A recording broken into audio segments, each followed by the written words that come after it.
Assalamualaikum warahmatullahi wabarakatuh.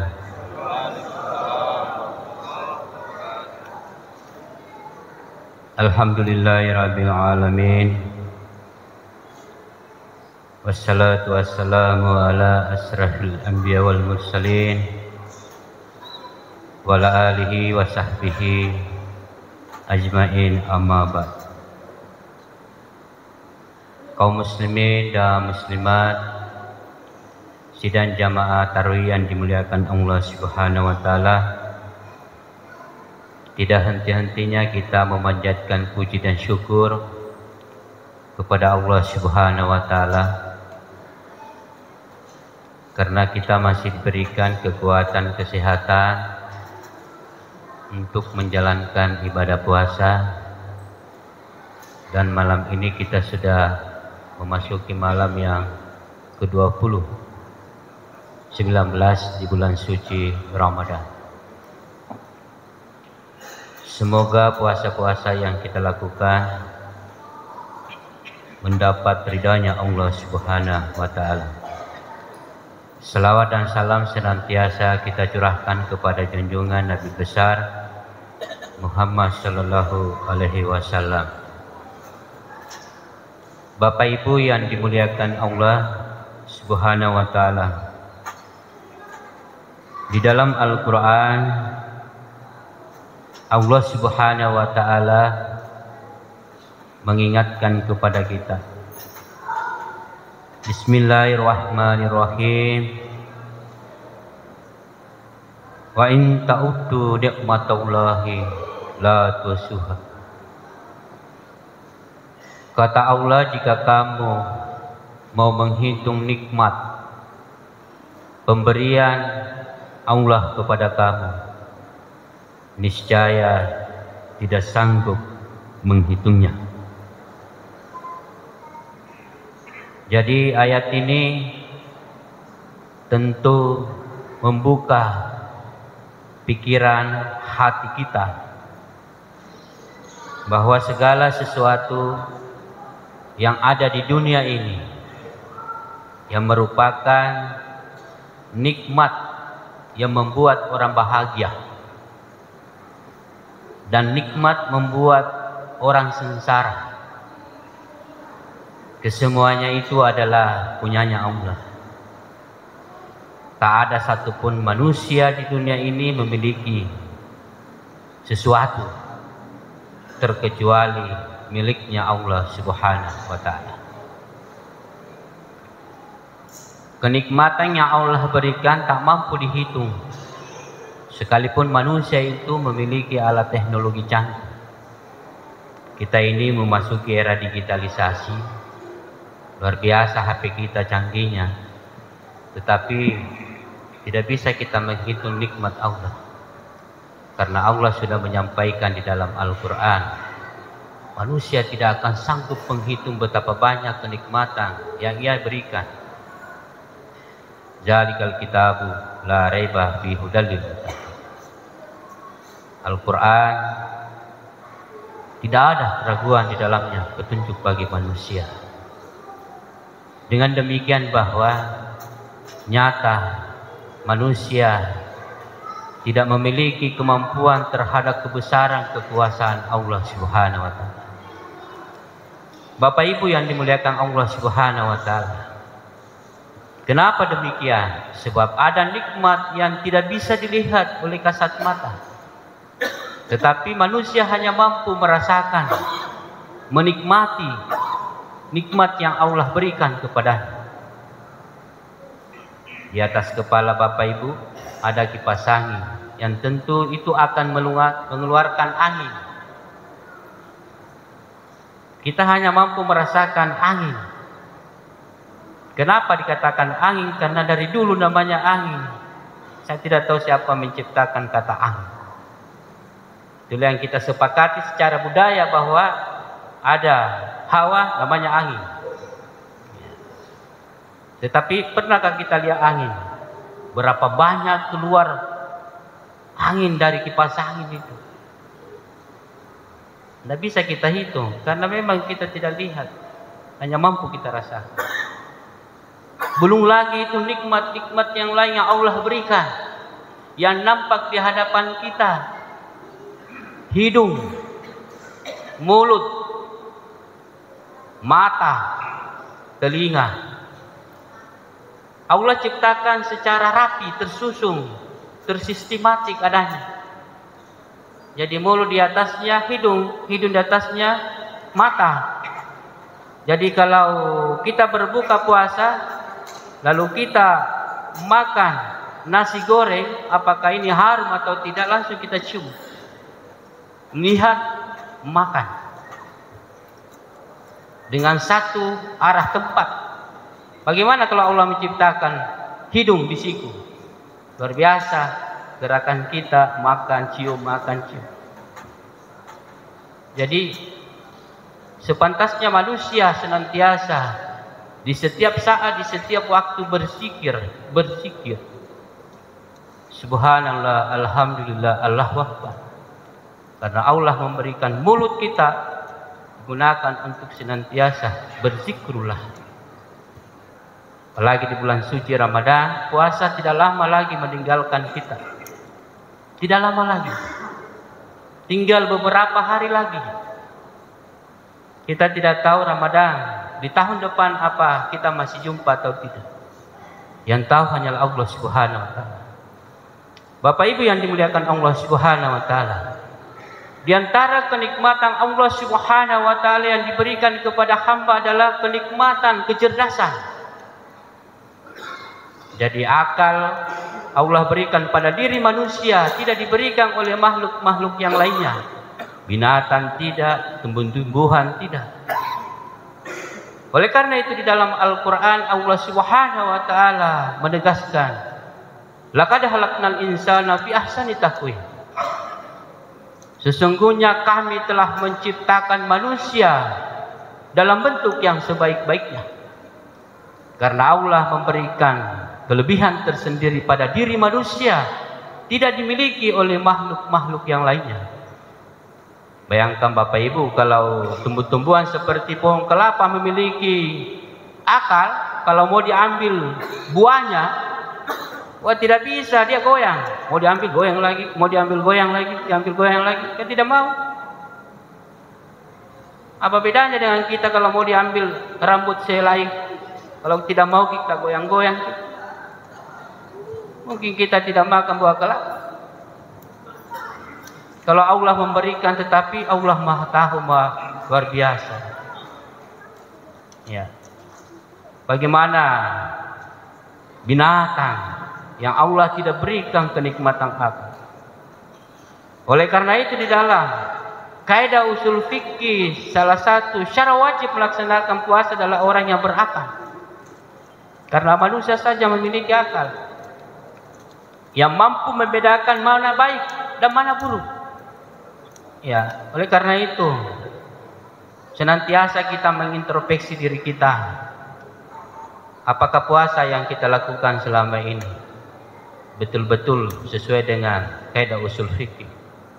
Mengintrospeksi.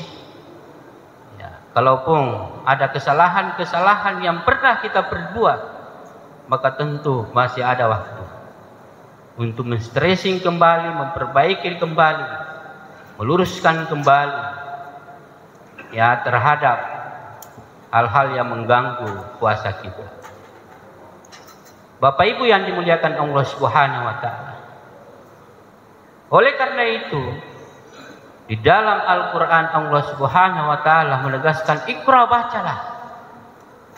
Sebagai tanda bahwa manusia senantiasa dituntun untuk nikmat akal yang diberikan, menganalisa, memahami kebesaran-kebesaran Allah Subhanahu wa taala. Jadi manusia senantiasa mempergunakan akal untuk membaca keadaan di setiap masa. Sebab terkadang ada masa terganti di mana manusia tidak memahami bahasa itu, informasi. Maka itulah terkadang menyebabkan secara individu manusia memunculkan konflik secara nalar Disebabkan karena ada masa di mana ada ketersinambungan pemahamannya. Makanya setiap masa selalu dianalisis, karena itu akan bersambung pada masa yang akan datang. Bapak Ibu yang dimuliakan Allah Subhanahu wa taala.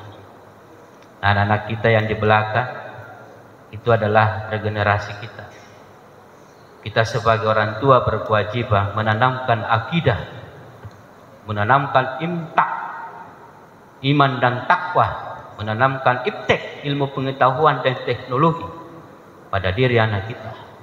Makanya kita ajak ke masjid, sekalipun ribut, ya kita pelan-pelan mengingatkan anak-anak kita supaya mereka betah di masjid. Mereka adalah aset. Kalau suatu saat nanti kita sudah tidak ada, siapa yang bisa menggantikan? Ya, kecuali anak-anak kita. Makanya kita jaga akidahnya, karena luar biasa pengaruh yang akan datang. Diakibatkan ini HP, Bapak Ibu sekalian. Makanya pernah orang tua katakan dulu bahwa suatu saat nanti dunia di dalam genggamanmu. Ah, inilah HP. Kira-kira apa yang kita mau cari di HP adik? Mau pesan pisah? Ada. Mau pesan kue Donald? Ada. Mau pesan baju baru tanpa keramayana? Ada. Luar biasa. Mau uang panai transfer saja? Ada. Luar biasa. Jadi HP memberikan pengetahuan pada diri dan juga akan membawa dampak negatif yang luar biasa kepada regenerasi kita apabila regenerasi kita tidak diisi dengan imtak terhadap diri sebagai filter penguatan diri untuk menghadapi dunia era di mana penuh dengan tantangan diakibatkan digitalisasi. Kewajiban kita sebagai orang tua, sebab di dalam hadis katakan, ajarlah anakmu berenang, naik kuda, karena ia hidup bukan pada masa. Jadi anak-anak kita diajari, disuruh ke masjid, ya sekalipun ribut ya tenangkan dia. Sebab anak-anak kita tidak ada usahanya itu. Kita jadi itu orang tua berdosa. Makanya kalau datang di masjid ya Allah, ampuni aku, karena banyak dosa anak-anak. Bebas ke dia. Jadi kalau kita merasa terganggu karena usyuk, kalau mau ke usyuk tonjek itu. Ya kalau terbiasa ke usyuk sekalipun siapapun yang ribut di samping. Yang substansinya adalah anak-anak kita bagaimana cara supaya ia betah ke masjid. Luar biasa Pak, pengaruh akan luar biasa. Bapak Ibu yang dimuliakan Allah Subhanahu wa taala, yang terakhir karena waktu. Ini 20 menit maksimal, tinggal ada 3 menit. Ya. Nikmat diantara yang kedua adalah nikmat kesabaran. Innallaha ma'as sabirin, sungguh Allah bersama dengan orang yang bersabar. Jadi kesabaran senantiasa dihadirkan di dalam diri kita di setiap saat, di setiap waktu, karena kita adalah seorang pekerja berdasarkan dengan profesi kita masing-masing. Ya, saya sebagai tenaga edukasi dosen yang terkadang mengajar SKS-nya 3 jam 7.30 sampai jam 10. Terkadang mahasiswa datang tek padahal sudah jam 9, bisa masuk Pak. Kita bersabar karena sementara melaksanakan ibadah puasa di bulan suci Ramadan. Bahkan ada juga 9.30 bisa masuk ya, padahal sudah tidak boleh. Masuki lagi dalam kelas, katindroi lagi sih. Kesabaran yang senantiasa dihadirkan di dalam diri kita. Sebab kita sementara melaksanakan ibadah puasa di bulan suci Ramadan. Makanya Ramadan merupakan tarbiyah, pendidikan bagaimana melatih kesabaran kita, melatih kesabaran dengan berbagai macam masalah yang kita hadapi. Bapak Ibu yang dimuliakan Allah Subhanahu wa taala, kesabaran menfilter segala sesuatu yang akan membatalkan nilai ibadah kita. Oleh karena itu Bapak Ibu sekalian, hadirkan kesabaran di dalam diri kita.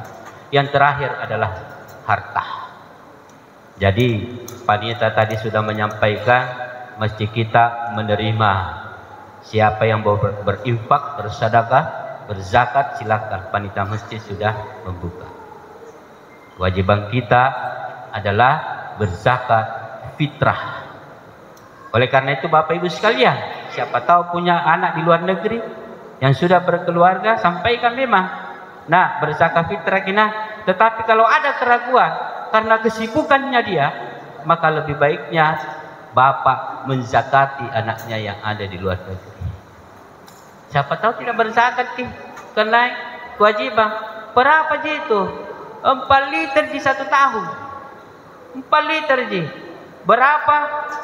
Kalau uang seharga seliter beras yang kita makan. Kalau harganya 20.000, maka yang kita bayar adalah cuma 80.000 setahun anak kita, daripada tidak berzakat karena kesibukan di luar negeri. Padahal zakat fitrah adalah kewajiban sebagai pensuci diri kita sehabis melaksanakan ibadah puasa di bulan suci Ramadan. Tambah lagi zakat mal, harta kita sebagai nikmat Allah yang membersihkan harta kita, jangan sampai ada yang tidak benar timbulnya dalam diri kita. Bapak Ibu sekalian, 3 hal ini merupakan nikmat Allah Subhanahu wa taala senantiasa kita hadirkan, baik itu nikmat kecerdasan maupun nikmat kesabaran maupun nikmat harta yang Allah berikan. Jadikanlah sebagai kekuatan di dalam diri kita untuk menghadapi ke depan. Kesabaran membentengi diri kita melawan semua hal-hal yang akan merusak pahala kita. Nikmat akal, senantiasa kita mengajak saudara-saudara kita yang belum bertaubat, yang belum pada jalan yang benar, dan harta kita senantiasa kita menolong kepada orang yang lemah, membantu untuk menikmati kenikmatan yang Allah berikan kepada kita. Mudah-mudahan ada manfaatnya. Lebih dan kurangnya mohon dimaafkan. Billahi fisabilil haq fastabiqul khairat. Wassalamualaikum warahmatullahi wabarakatuh.